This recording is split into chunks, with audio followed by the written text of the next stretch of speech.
a oportunidade desta Semana Espírita, de estarmos juntos falando a respeito de Jesus e podermos partilhar aquilo que é a nossa busca interior, este caminho de encontro com o Pai em nós. Quero agradecer a Paula e ao Gabriel por essa música sempre tão emocionante, e quando a gente acha que eles já nos mostraram tudo, eles nos surpreendem ainda mais, cada vez mais. E eu quero dizer, Paula, que essa última música nos levou nos lugares mais sagrados do nosso coração. E enquanto emocionado eu via as imagens e ouvia você cantar, meu coração se conectou com uma saudade que já não lembrava mais.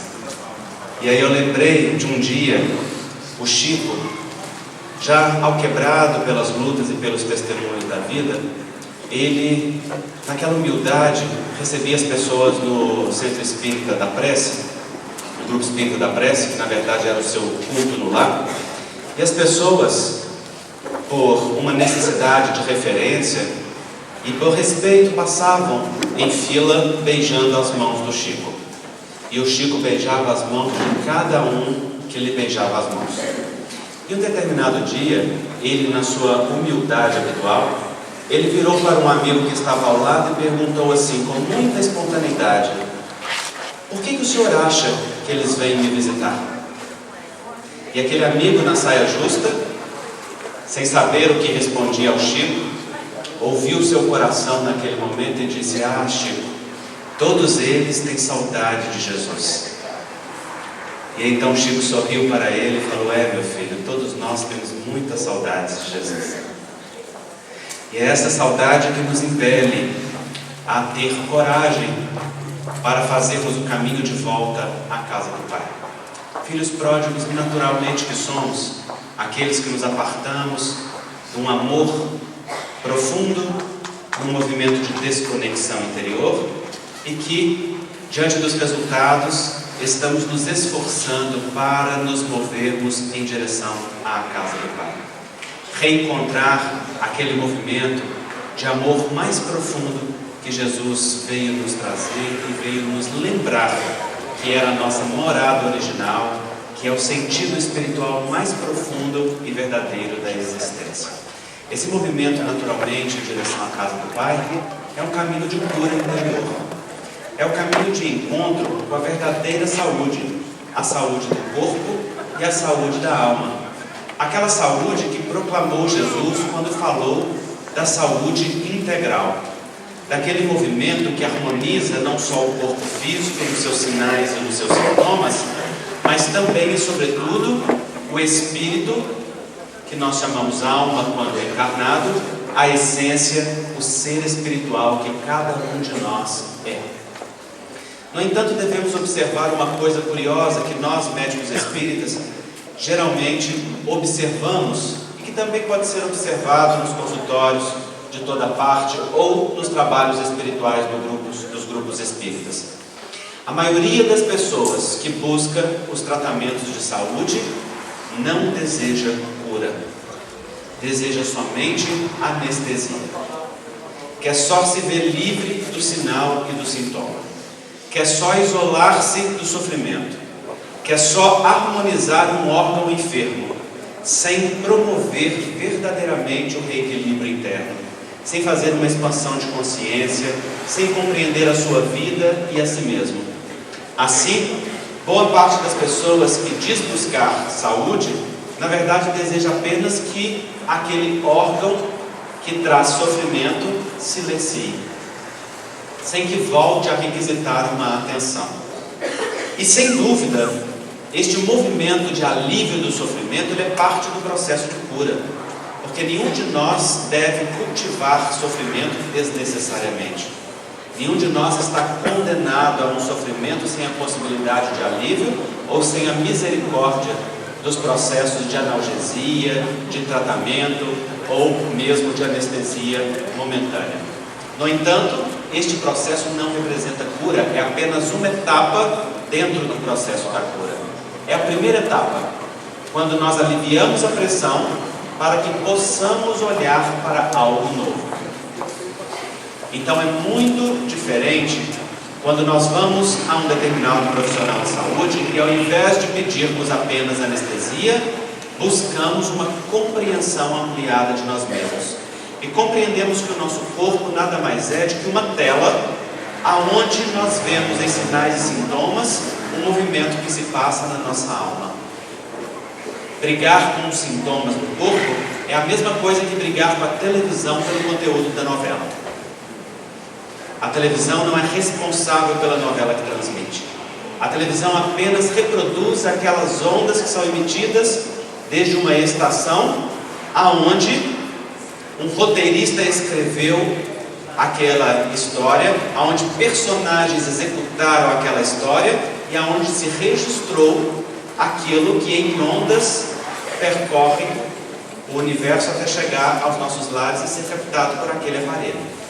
O mesmo se dá com o Espírito. Nós, Espíritos, somos o roteirista da nossa história, da nossa vida, do nosso destino. Emitimos em ondas mentais e em ondas emocionais a natureza do script que escrevemos com o nosso próprio livre-arbítrio, com a nossa própria escolha.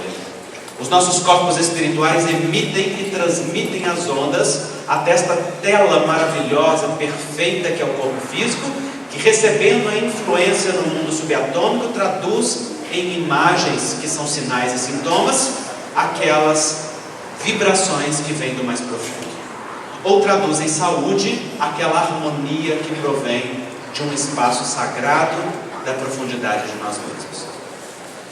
Então o corpo é uma reflexão sábia daquilo que se passa na nossa alma. Jesus sabia disso muito bem. Ele, que é o médico dos médicos, a nossa referência, a nossa grande busca, ele não falava ao corpo enfermo, ele se dirigia à alma em momentâneo desequilíbrio. E ele convidava cada um de nós a um movimento de reestruturação íntima.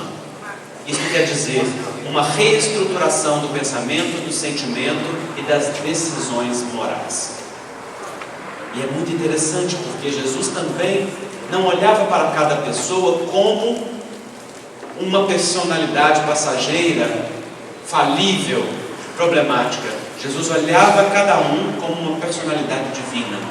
E a esta personalidade divina ele interrogava. Basta ver o que Jesus faz no Sermão da Montanha. Ele encontra um povo que há muitos séculos esperava o Messias prometido.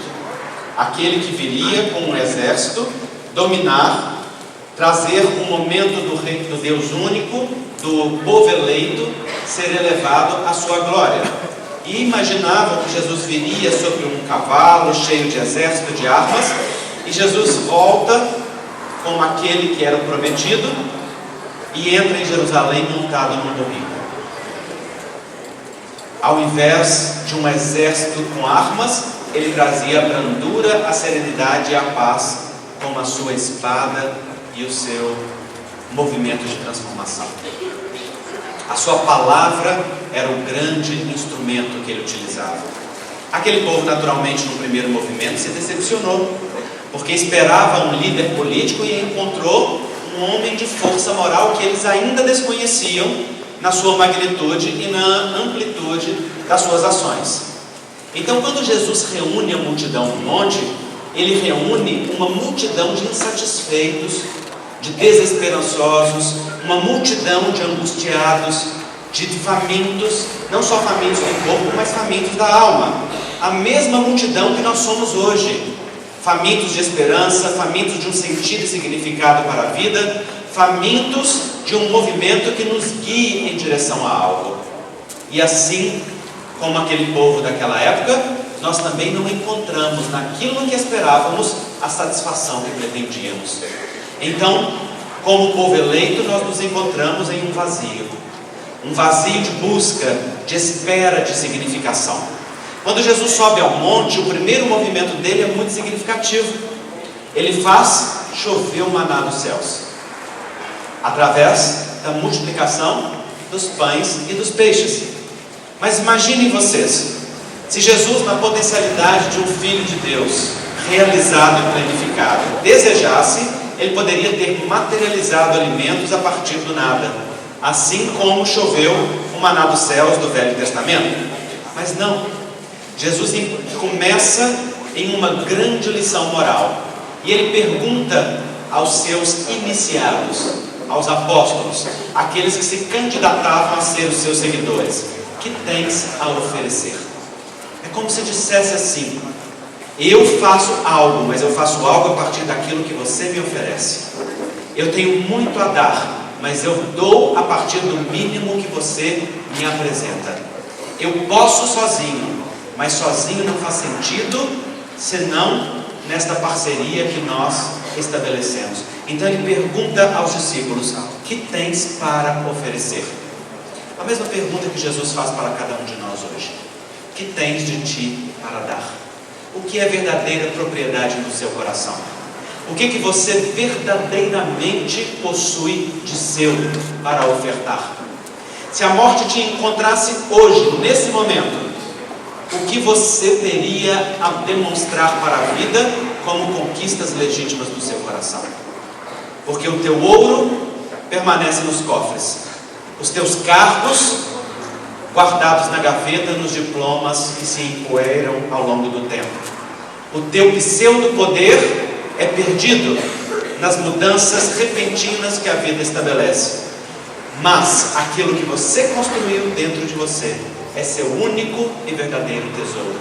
E aí, dentro deste espaço sagrado do seu coração, o que você verdadeiramente tem de si para ofertar? Jesus pede aos apóstolos: que tens para me ofertar? E eles dizem: ah, Senhor, somente 2 pães e 5 peixes. Como se dissesse: isso é pouco, isso não é suficiente para uma multidão de 5.000 homens, fora as mulheres e as crianças. E Jesus então multiplica aqueles pães e peixes de uma forma tamanha, que após alimentar toda a multidão, sobraram 12 cestos cheios, porque 12 eram os apóstolos. E importava que os apóstolos aprendessem que com Jesus os nossos cestos se enchem para servir a vida, porque o grande sentido da existência é ser servidor. Não é receber, não é pedir, não é ter, não é conquistar, não é amealhar, é ofertar daquilo que verdadeiramente abunda em nosso ser, aquilo que enche o nosso coração, aquilo que aflora de nós e a partir de nós como um dom, como uma conquista, como uma possibilidade de serviço que promove o bem em nós e ao nosso redor. 12 cestos cheios como um convite à humanidade para que pudéssemos sair mitigando a fome da humanidade. E então, depois de aplacar a fome física, Jesus segue no segundo movimento. Ele consola, porque ele sabia que aquele povo desesperançado precisava de esperança. Estavam esperando algo que não veio do jeito que eles esperavam. Então o segundo movimento é: diante da frustração, da desidealização, vem o consolo. E Jesus começa a cantar as bem-aventuranças. Bem-aventurados os pobres de espírito, bem-aventurados os mansos e puros de coração, bem-aventurados os humildes. E assim ele vai cantando as bem-aventuranças, que são o consolo para aquele povo sofrido. Quando o coração daquele povo está consolado, então Jesus vem com o terceiro movimento essencial. Jesus fala à alma, Jesus fala ao espírito imortal. Jesus não se preocupa com a personalidade. Jesus não quer saber dos dramas íntimos mais profundos daquele povo, porque isto era superfície. Jesus estava preocupado em demonstrar a cada um a sua natureza divina. Então Jesus começa a dizer: vós sois o sal da terra, vós sois a luz do mundo, vós sois deuses. E ele começa a dizer a cada um a potencialidade de um filho de Deus. Como a dizer: por que vocês tratam como pequeno aquilo que é grandioso? Se dentro de vocês há uma fonte, há uma riqueza, há uma beleza capaz de explodir a vida em atos de bem, por Porque isto está ilimitado na personalidade que passa. Porque você escolhe o poder passageiro para dizer aqui mando e sou obedecido, quando o afeto, que é o verdadeiro tesouro, é perdido ao se estabelecer relações de poder? Porque se preocupa em ter razão ao invés de estabelecer pontes entre os corações? Porque se preocupa em destacar-se e em brilhar-se, quando a luz que brilha em ti demonstra muito mais de ti mesmo do que o brilho daquele reconhecimento alheio que em verdade não fala de ti, fala do outro, naquilo que quer ver em ti. É como se Jesus dissesse a cada um: há um foco a ser colocado, e este foco é naquilo que é eterno, naquilo que é perene, naquilo que é verdadeiro, naquilo que a traça não destrói, naquilo que o ladrão não rouba, naquilo que ninguém pode tirar de ti, porque este é o verdadeiro patrimônio, quando o Espírito encara a própria consciência, aquilo que fez de si mesmo. Então Jesus falava ao coração do Espírito eterno que somos, pois o Espiritismo, como filosofia, nos esclarece que nós não somos corpos que temos espírito, somos espíritos que estamos no corpo, e essa perspectiva muda toda a vida. Então, para que nós compreendamos qual seja este movimento de cura profunda, nós vamos percorrer algumas curas de Jesus, para vermos de forma integrada a visão de saúde maior que Jesus tinha a ofertar. E então, nós buscamos a velha Jericó. A Jericó cantada aqui hoje, a cidade de Zaqueu, a cidade símbolo das questões inferiores. Enquanto Jerusalém permanecia como uma cidade sagrada, Jericó, que é litorânea, estava como uma cidade das questões mundanas. Tanto é que na parábola do bom samaritano disse: um homem descia de Jerusalém para Jericó, descia dos pontos nobres da vida para as zonas mais inferiores, das questões sagradas para as questões mundanas, das questões eternas para as questões passageiras, quando é tomado de assalto. É em Jericó que nós vamos ver aquele que ficou conhecido como Bartimeu, o filho de Timeu. Ele era cego no corpo e também estava cego na alma, momentaneamente, e se colocava numa posição de mendigo, um mendigo espiritual, aquele que necessita de algo que sobre do outro para sobreviver. O mendigo que era Bartimeu é uma representação daqueles estados de negação da nossa capacidade interior, dos estados de menos-valia, da falta de autoestima, de todos aqueles movimentos em que nós negamos as potencialidades íntimas para nos dizermos incapazes, incompetentes, poucos, insuficientes para realizarmos aquilo que o nosso coração sonha, aquilo que a nossa alma nos indica. Bartimeu era uma representação do movimento de paralisia da alma, porque ele necessitava que algo viesse do outro, assim como ficam aqueles carentes emotivos e afetivos, achando que aquilo que vai realizá-los vem do outro. Então, se eu não tiver o afeto daquele que eu amo, se eu não tiver a presença daquela pessoa que eu desejo, então não posso estar completo. Se eu não tiver uma atenção e um carinho desta ou desta maneira, então não significa que eu não sou amado, que eu não sou valorizado, que eu não tenho verdadeiro valor na vida. Ora, estas interpretações são falsas, são decorrentes da falta de autopresença e de autossustentação afetiva.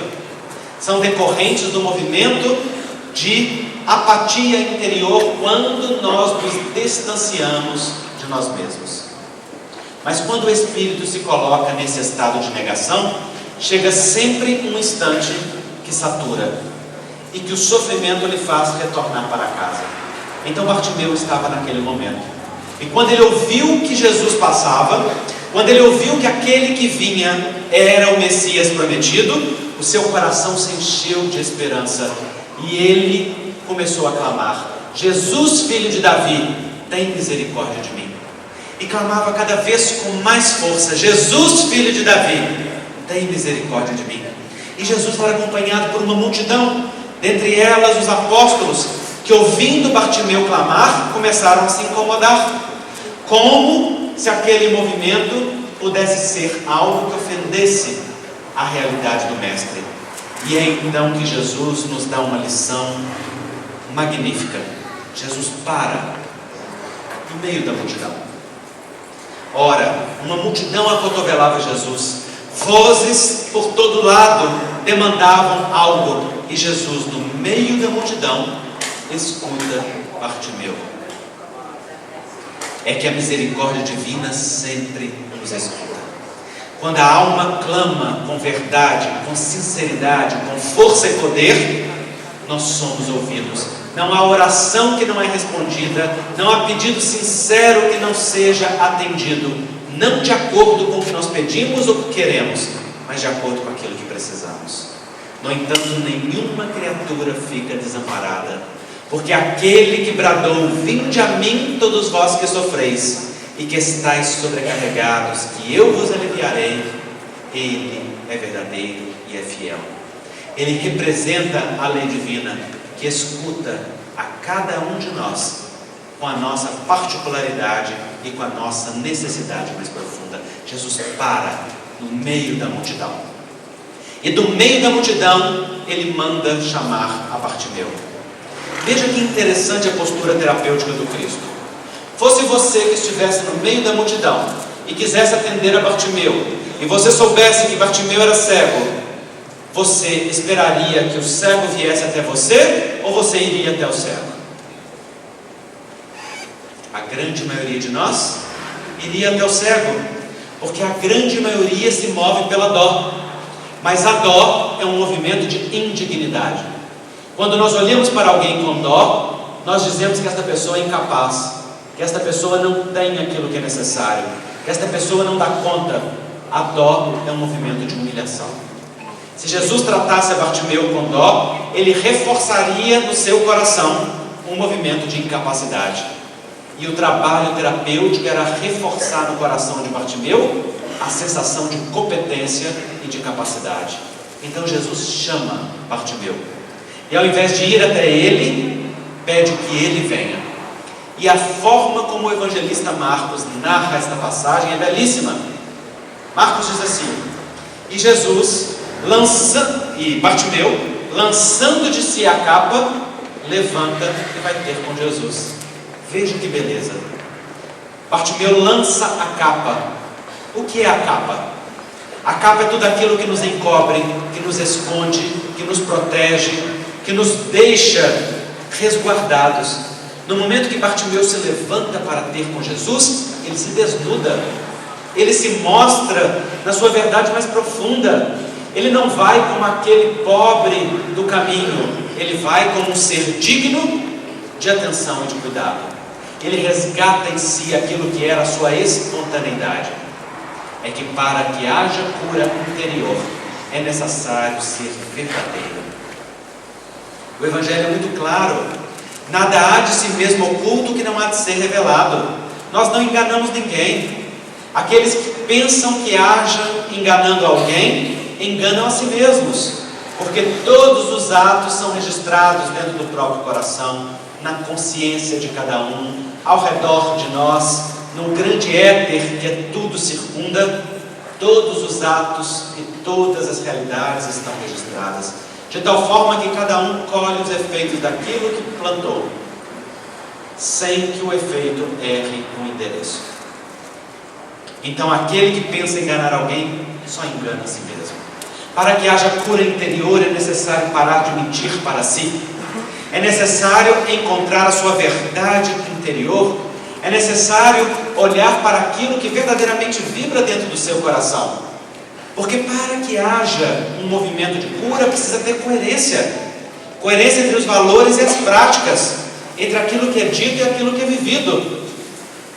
Eu estava há pouco orando junto com vocês o Pai Nosso e tive um insight de como as nossas atitudes são dissociadas. Vocês querem ver? Levanta a mão aqui para mim quem tem mágoa no coração. Fora eu. Na hora que eu admito, mais uns 10 tem coragem, né? Ó, uns 20% aqui levantaram a mão. Isso significa que tem 20% de conscientes e 80% de iludidos. Porque a grande maioria de nós aqui, se não a totalidade, tem mágoa no coração. Porque a mágoa é um fenômeno normal. Agora levanta a mão para mim quem consegue perdoar 100% das vezes. Ótimo, tem uns 2 ou 3 corajosos que depois vão dar aula para a gente, inclusive, de como é que faz, não é? Porque a maioria de nós luta no esforço humano para se superar a cada dia, não é mesmo? Como que a gente reza o Pai Nosso? Perdoai as nossas ofensas, assim como nós perdoamos a quem nos tem ofendido. Vocês vejam, esse movimento é automatizado. Nós repetimos de uma forma automática sem que aquilo tenha conexão profunda com o coração. Porque se a gente fosse verdadeiro, se a gente fosse pedir verdadeiramente aquilo que a gente quer, a gente diria assim: Senhor, me perdoa muito mais do que eu perdoo o meu semelhante, por misericórdia. É ou não é? É aquilo que a gente verdadeiramente gostaria, não é? Então no dia a dia precisa ter coerência entre valores e ações. Esta coerência não significa ser perfeito, não significa estar de uma forma que nós não encontramos em nós o que repreender, ou o que recriminar, ou o que transformar. Significa apenas que nós verdadeiramente nos esforçamos para viver aquilo que nós temos como valores na alma. Que nós verdadeiramente transformamos em esforço aquilo que são os nossos ideais, sem deixar que isso seja apenas um discurso bonito que encanta as vistas, sem transformar o coração. Porque o verdadeiro espírita não é aquele que prega, é aquele que vive. Não é aquele que sabe de cor, é aquele que faz música dentro do coração. É aquele que deixa vibrar as cordas íntimas do afeto, promovendo renovação dentro de si. É aquele que vai ter sensibilidade para olhar a dor do outro, para se tornar mais brando, mais humilde, mais sensível, mais compreensivo, sem esperar que isso venha do outro, mas dando exemplo para o outro. Esse é o verdadeiro espírita, aquele que compreende que só é responsável pela sua própria vida, que vai responder somente pelos seus próprios atos, que é responsável pela sua felicidade, que ninguém mais pode fazer por si aquilo que ele deve fazer, que é dar o testemunho e enfrentar as próprias necessidades. Então o verdadeiro espírita faz música interior. Então na hora que Bartimeu levanta com coragem, lançando de si a capa, ele está sendo autêntico, ele está mostrando a sua verdade, ele está se desnudando, como a dizer: Senhor, este aqui sou eu me sinto incapaz, eu me sinto pequeno, eu me sinto necessitado do outro, mas eu quero curar-me, eu quero encontrar a minha paz interior, eu quero fazer com que o meu coração se pacifique, porque essa angústia, essa tristeza, essa depressão, este pânico, esta fobia não são a minha realidade, são o meu estado momentâneo, Senhor. Eu quero encontrar a paz dentro de mim. E então ele enfrenta a multidão até chegar a Jesus. Qual é a multidão que Bartimeu enfrenta? Bartimeu enfrenta a multidão dos seus medos, da sua pequenez, dos seus sentimentos de menos-valia, das suas sensações de incapacidade. Enquanto caminhava em direção a Jesus, ele revê um filme na sua cabeça de todos os movimentos que o levaram até aquele estado de incapacidade, e o seu coração se enche de esperança. No momento que ele se coloca diante de Jesus, Jesus tem um ato terapêutico magnífico. Jesus olha para ele e lhe pergunta: Bartimeu, que queres que eu te faça? Ora, Jesus tem hora que tem uns atos meio estranhos, né? Será que Jesus não sabia o que Bartimeu queria? Jesus parou no meio da multidão, chamou Bartimeu e ainda pergunta para ele o que ele queria. Claro, este foi o ato terapêutico mais importante daquele momento para Bartimeu. Porque, em outras palavras, Jesus estava dizendo assim: Bartimeu, eu sei o que você precisa e eu sei o que eu tenho para dar. Mas dentre o que eu tenho para dar e o que você precisa, o que você está pronto para receber?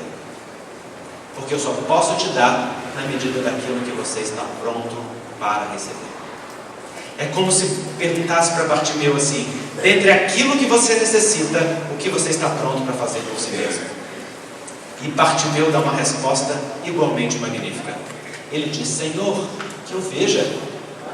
Porque ver é muito mais que enxergar.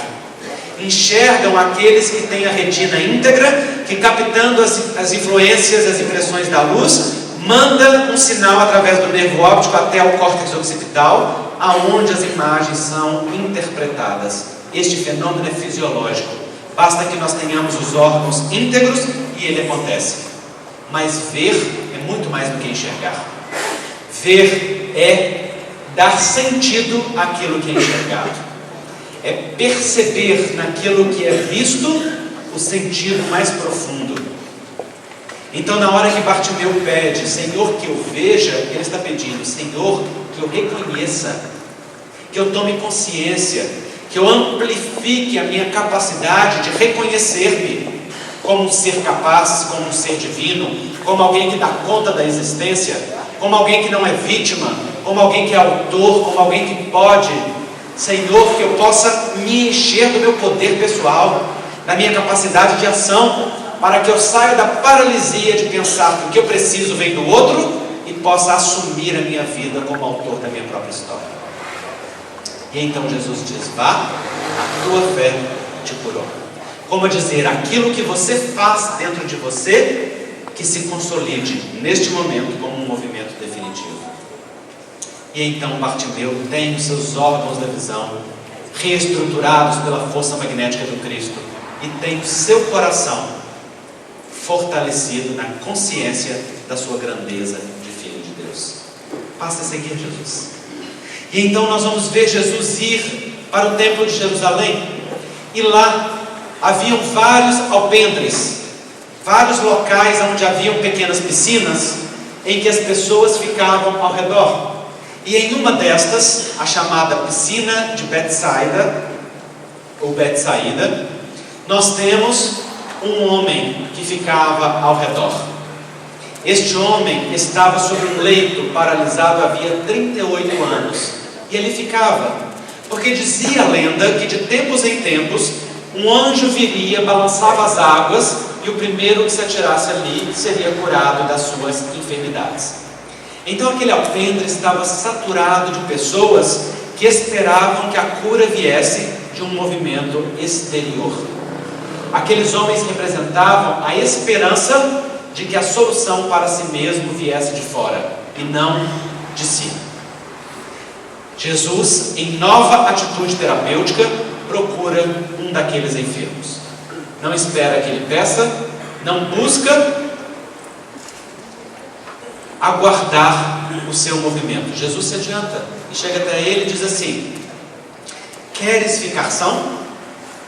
E aquele homem não compreende a pergunta de Jesus, porque ele acha que Jesus está perguntando se ele tem capacidade de se atirar naquela piscina. E ele diz: Senhor, eu estou aqui há muito tempo, e tão logo um anjo balança as águas, outro se lança na minha frente, e eu não fico curado. Esse é o discurso vitimista. Quando nós dizemos: eu não melhoro porque isso acontece na minha vida. Eu não melhoro porque eu tenho aquela esposa, aquele esposo, aquele pai, aquela mãe, aquele filho, aquela filha, aquele problema. Eu não transformo interiormente porque eu não alcanço aquilo que eu gostaria. São os desculpismos, aqueles movimentos que substituem o esforço. Em verdade, quando alguém fala eu não melhoro porque algo exterior, está dizendo, em verdade, eu ainda não quero. Eu ainda não me decidi por. Porque por vezes é mais fácil sofrer do que solucionar. Solucionar demanda não só esforço, demanda também encarar a solidão. Os caminhos de solução frequentemente são caminhos de solidão.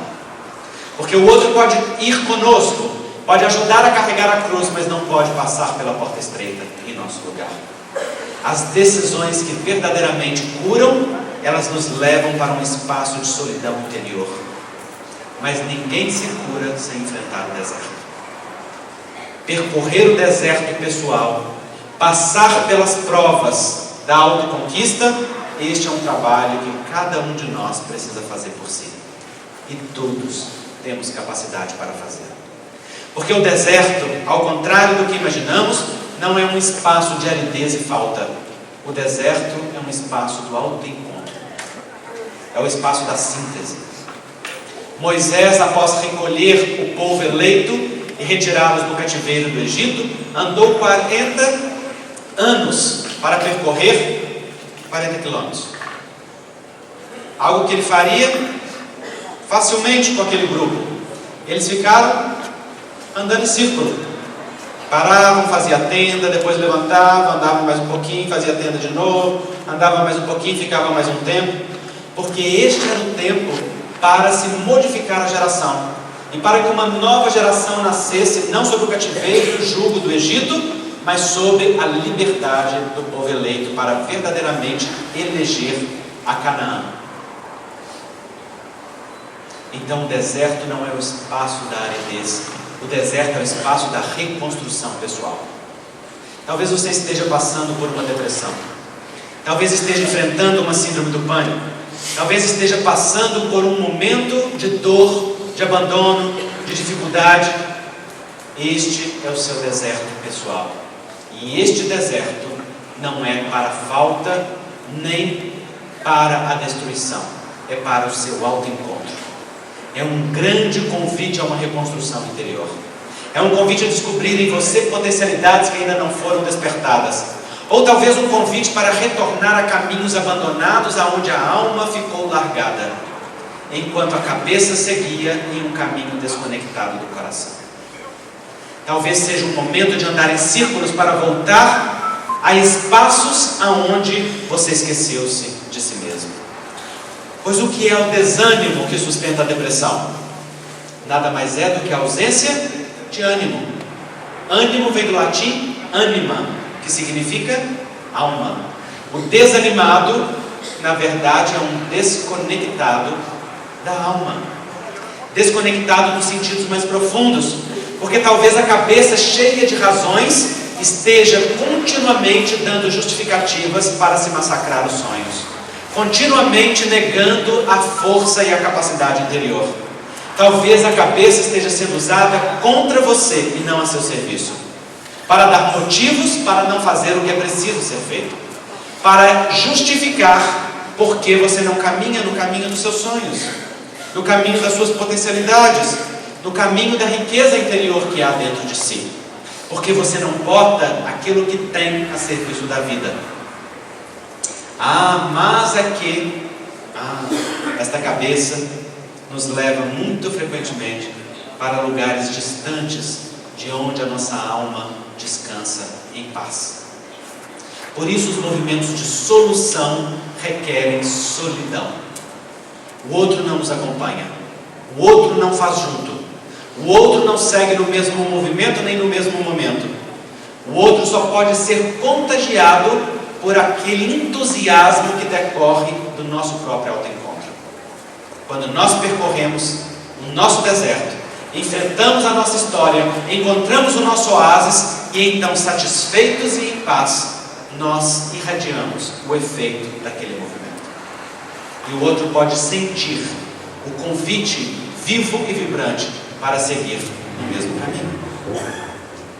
Aquele alpendre então estava cheio de pessoas que esperavam de fora. E Jesus repete para aquele homem a pergunta: queres ficar são? Que é a mesma pergunta que Jesus faz para cada um de nós. Você verdadeiramente quer ficar são? Ou em outras palavras, você está disposto a pagar o preço para construir a sua saúde? Está disposto a enfrentar a desidealização? A abandonar expectativas irreais? Está disposto a ver a sua verdade com coragem? Está disposto a aceitar o outro como o outro é, sem exigir que o outro se transforme? Está disposto a abandonar a exigência de que o outro seja aquilo que você ainda não consegue ser? Está disposto a deixar de exigir que o outro te retribua na mesma medida que você dá? Porque sem esta aceitação não há verdadeira cura interior. Há somente uma mudança de idealização e uma contínua projeção de insatisfações do outro que espera recompensa interior. E naquele momento, Jesus ignora a resposta do homem porque sabia que a sua intimidade já estava pronta, e disse: levanta, toma tua cama e anda. E imediatamente as pernas daquele homem são reabilitadas. E então ele sai caminhando. Por que Jesus mandou levar a cama? Porque a cama era o seu patrimônio. Durante 38 anos ele havia ficado enfermo sobre aquele catre. E então aquele leito representava 38 anos de experiência. Ora, ninguém caminha para o futuro sem levar consigo o aprendizado do passado. Não como um remorso destrutivo, nem como uma lamentação improdutiva, ou mesmo como uma saudade que não passa. Só caminhamos para o futuro quando levamos conosco a essência do que foi vivido, o aprendizado do que foi partilhado, e aquilo que é a conquista do que veio antes. Mais à frente nós vamos ver Jesus encontrando com este homem no templo, e então vai vê-lo sadio. No livro O Homem Sadio, um dos livros da Associação Médica Espírita de Minas Gerais, da qual eu faço parte, o espírito Joseph Gleber, médico espiritual, diz assim: saúde é a perfeita harmonia da alma. Aliás, mentira. Essa frase quem diz é Emmanuel. Joseph Gleber diz: saúde é a real conexão criatura-criador, e a doença, o contrário momentâneo de tal fato. Olha que interessante. Ele diz: saúde é a real conexão da criatura com o Criador. Porque se nós somos criatura, então a saúde é a conexão profunda do Filho com o Pai. Que é o templo? O templo é o espaço onde nós adoramos a Deus.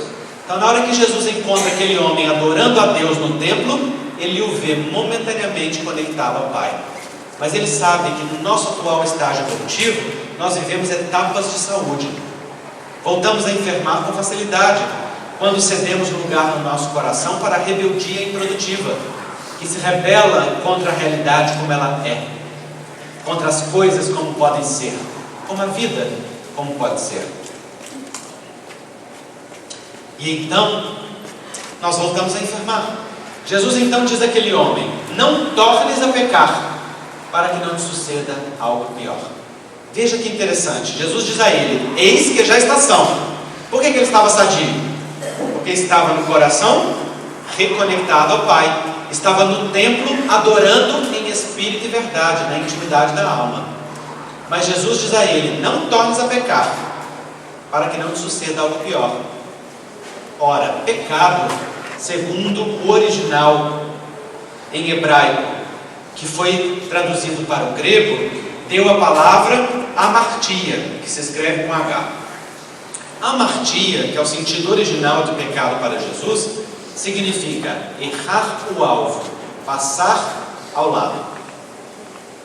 Então Jesus estava dizendo para ele: não torne a errar o alvo, para que não te suceda algo pior. Qual é o alvo da existência? Para que nós estamos aqui? Para evoluir. Evoluir para quê?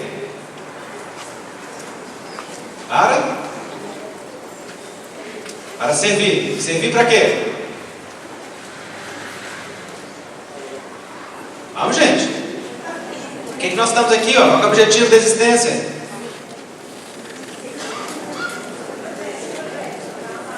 Para amar. E amar para quê? Para chegar mais próximo de Deus. Chegar mais próximo de Deus para quê? Para ser feliz, pelo amor de Deus. Ora, se nós não sabemos qual é o objetivo da existência, nós não podemos percorrê-lo. Ser feliz é o nosso grande objetivo. Mas nós somos felizes quando amamos, quando servimos, quando crescemos, quando evoluímos, quando nos aproximamos de Deus. Isso tudo é etapa, é estágio, é movimento. Mas o grande objetivo da vida é ser feliz. E ainda que a felicidade não seja neste mundo, ela é possível dentro desta etapa de saúde que nós estamos. Então, qual é o grande objetivo da vida? Ser feliz. Qual é o grande instrumento para ser feliz? Pode ter dúvida. É o? Hein? Hein? É muito curioso que a gente não saiba falar isso com um coro assim, o mais alto e belo som. O grande instrumento da vida é o amor. Muito bem, gostei. Vamos de novo. O grande instrumento da vida é o amor. Isso. Tem gente que acha que é a dor. Tem gente que acha que é o sofrimento. Tem gente que diz assim: o sofrimento é necessário para a nossa vida. Olha, é necessário porque nós somos rebeldes. Se a gente não fosse rebelde, ele não precisava vir. Porque o sofrimento não é objetivo, o sofrimento é consequência. A dor é natural, porque a dor é um movimento de crescimento. Quando nós somos submetidos a uma etapa que desconhecemos, é uma dor evolução natural, como um estudante que tem que se esforçar para crescer. Mas o sofrimento é uma interpretação do movimento da vida, e ele é decorrente da não compreensão das leis divinas. Então o grande objetivo da vida é amar para nos levar à felicidade. Então quando Jesus diz não tornes a pecar, ou seja, não tornes a errar o alvo, ele está dizendo não tornes a deixar de ser feliz na ausência do amor. Porque se você eleger algo que não seja o amor para a sua vida, a vida vai te trazer instrumentos pedagógicos mais potentes. Porque este instrumento de dor que você vivenciou não é nada mais, nada menos do que a ausência do amor nos seus caminhos. Não é castigo, não é punição, não é nada que você obrigatoriamente precisava viver. É algo eleito, construído, atraído, pedido ou consequência natural dos seus atos. Mas se você elege o amor, o verdadeiro amor, não o amor da carência afetiva que espera do outro sem dar, mas o amor que se alegra em ofertar porque está cheio e tem para partilhar, então o objetivo da vida é atingido. Então o olhar curado de Bartimeu caminha nas pernas do paralítico da piscina de Betesda na direção do amor. E assim vamos encontrar 10 homens hansenianos, portadores do mal de Hansen, que era conhecido à época como lepra, e era considerado algo incurável e portanto imundo. As pessoas eram proscritas em um vale chamado Vale dos Imundos, e se por acaso elas fossem curadas, deveriam se apresentar ao sacerdote para que atestasse a sua limpeza, para poder serem inseridas à sociedade. 10 homens se apresentam e pedem de longe a Jesus que os cure. Jesus os manda até o sacerdote, e no caminho as suas feridas desaparecem. Ora, por que Jesus os mandou até o sacerdote? Porque não basta retirar as feridas da alma, nem retirar as feridas do corpo. É preciso que aquele que seja curado reinsira-se na sociedade de uma forma ativa e proativa, de uma forma transformadora. Que é a lepra? É uma doença infecciosa bacteriana que atinge a pele, atinge os nervos. Que é a pele? A pele é aquilo que nos coloca como limite com o mundo, é a nossa fonte de sensibilidade, é aquilo que nos permite sentir a vida, ter as sensações de calor, de frio, de pressão, de toque. A pele é aquilo que nos limita e que nos faz contato com o outro. Que são os nervos? São a fiação do nosso corpo, que executam todas as ações, levam a sensibilidade, trazem as ordens motoras. Ora, a lepra é uma doença da sensibilidade humana. Então, quando Jesus cura a hanseníase, ele está curando a sensibilidade íntima. Como a dizer que aquele olhar curado em Bartimeu caminha agora nas pernas do paralítico da piscina de Betesda, mas este caminhar tem um sentido claro. É a ressocialização com sensibilidade, com percepção. Porque só a sensibilidade nos leva a estabelecer pontos de afeto. Só a compaixão é capaz de parar em si mesmo e olhar para o outro dizendo que se fosse eu no lugar do outro, com a vida do outro, com a história do outro, talvez eu estivesse vivendo realidade pior. Como eu tive a oportunidade de conhecer, de saber, de ter ou de conquistar, então posso agora ofertar ao outro com sensibilidade aquilo que o outro verdadeiramente precisa. Quando o outro pede, na dose adequada e no momento exato. Porque porque estas são leis obrigatórias da ajuda.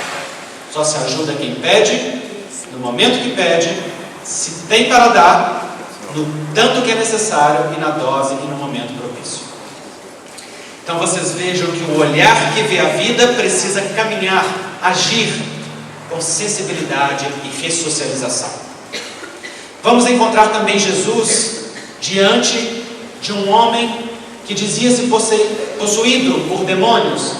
E Jesus pergunta a ele: qual é o teu nome? E eles então dizem: o nosso nome é Legião, porque somos muitos. Aquela legião representa tudo que dominava aquele homem, todas as sintonias negativas estabelecidas pelas pontes definidas pela afinidade e pela sintonia. Representa também a legião de demônios interiores que assolam o próprio homem, os seus complexos trazidos de um passado espiritual, as questões não resolvidas no presente, que a psicologia analítica junguiana denomina como sombra, tudo aquilo que não é amado, que não é resolvido, que não é acolhido na nossa intimidade. Representa a multidão daquilo que não é visto, daquilo que não é aceito, daquilo que não é dominado, daquilo que não é acolhido. E então, naquele momento, Jesus reintegra aquele homem consigo mesmo, reconcilia-lhe com a sua história, com a sua realidade, retoma-lhe a liberdade. Ora, que é o processo obsessivo? O processo obsessivo é quando, através da afinidade, da sintonia, nós vamos cedendo espaço mental e emocional a outros que pensam e sentem como nós, a tal ponto que esta cessão de vontades contínua passa a dar ao outro um direito de comando sobre nós mesmos. Não é um vitimismo, é um convite. Porque o obsessor não é um invasor, é um hóspede da nossa intimidade. Está convidado pela nossa vontade, está aceito pelo nosso livre-arbítrio, está inserido pela nossa aceitação. No momento que Jesus restitui a liberdade àquele homem, conhecido como o endemoniado gadareno, ou o endemoniado de Gadara, ele restitui o homem à sua liberdade de ser, de agir e de decidir. Como a dizer: larga os teus complexos e concentra nas tuas potencialidades interiores. Deixa de ser dominado pelo seu ego e conecta-se ao seu self divino. Abandona os teus conflitos de natureza inferior e olha para a grandeza do Filho de Deus que você é. Jesus expulsa a legião, não para o abismo da nulidade, mas para o espaço da integração em si mesmo, porque todos nós somos luz e sombra, todos nós somos beleza e feiura, todos nós somos complexos e potenciais. Somente quando olhamos para isso podemos encontrar a força. Diz Jung que um homem não se torna iluminado ao imaginar formas luminosas, se torna iluminado ao tornar consciente a escuridão. Ao olhar para a sua sombra, ao amar a sua porção humana, a reconhecer-se comum perante os homens. Porque só os especiais sofrem. Só os especiais não podem recomeçar. Só os especiais não erram. Só os especiais são perfeitos. Só os especiais ficam naquela condição de isolamento de si mesmos. Aqueles que são comuns, não. Um homem comum olha para o outro como igual. Os comuns erram e recomeçam. Os comuns se amam e aprendem. Os comuns trocam e partilham. Os comuns dão e recebem. Somente aqueles que são comuns encontram o que é divino em si. Aqueles que não se perdoam são especiais. Aqueles que ficam presos no remorso se creem especiais. Aqueles que acham que são melhores que os outros pensam-se especiais. Esta é a esquizofrenia da alma. Quando nós entramos nas ilusões, nas fascinações pessoais de nos acreditarmos superiores ao outro. Nós somos iguais na nossa humanidade, com as nossas características particulares. Iguais na nossa pequenez, iguais na nossa grandeza. Iguais nas nossas lutas, iguais nas nossas conquistas. Diferenciados apenas pelo setor que conquistamos, pelo nível de consciência que temos. E estamos em conjunto para que a complementaridade da troca nos faça juntos inteiros. E juntos possamos trocar aquilo que conquistamos. E juntos possamos ser pacientes com aquilo que ainda não amamos. E juntos possamos nos dar forças para vencer a nós mesmos naquilo que precisamos. Finalmente, nós vemos que o olhar curado de Bartimeu, que caminha nas pernas do paralítico da piscina de Betesda para a reintegração social com sensibilidade, nos rancenianos agora encontra a sua liberdade essencial e a sua reconciliação consigo mesmo para um movimento definitivo de cura, que nós encontramos quando Jesus está no templo de Jerusalém, num dia de sábado, dia que não era permitido a ninguém fazer a sua cura, nem trabalhar. E então Jesus, em uma atitude verdadeiramente contestadora, faz uma cura em pleno templo no dia de sábado. Jesus era bem atrevido. Ele não foi crucificado por acaso. Mereceu mesmo. Porque ia contra os padrões. Questionava. O seu objetivo era exatamente trazer a divisão. Era exatamente trazer um movimento de contestação que mostrava os verdadeiros valores. Então, em um dia de sábado, Jesus afirma: o meu Pai trabalha e eu trabalho também. E então encontra um homem com a mão mirrada, com a mão aprisionada na paralisia. E naquele dia, no templo, no espaço da conexão com o Senhor, aquele homem que já via, aquele homem que já caminhava, aquele homem que já estava na sociedade, aquele homem que já tinha liberdade, aquele homem que já estava reconciliado consigo, é chamado no espaço da conexão com Deus a estender a sua mão, a abrir-se para a vida. É como se Jesus dissesse naquele momento: a síntese da cura é quando a alma, que enxerga, que caminha, que é acessível, que é livre, serve a existência, estendendo a mão para o seu próximo, doando de si mesmo, partilhando o que tem para dar, ofertando aquilo que é, na alegria de servir. Então assim nós vemos, meus irmãos, um movimento de cura que Jesus nos convida. A cura do corpo e a cura da alma. Um movimento de reintegração na posse de nós mesmos, mas não da personalidade efêmera e passageira, mas o espírito eterno, criado simples e ignorante, caminhando para a perfeição que Deus nos dotou. E como diz Paulo de Tarso, em Deus existimos, em Deus nos movemos, para Deus caminhamos. De Deus, em Deus, para Deus. No amor, do amor, no amor, para o amor. Porque o amor é a grande síntese da existência. O convite, portanto, para a nossa cura interior é de lançar sobre nós o mesmo olhar de amor que Deus tem para conosco. Este olhar não julga, este olhar não critica, este olhar não pede, este olhar não exige.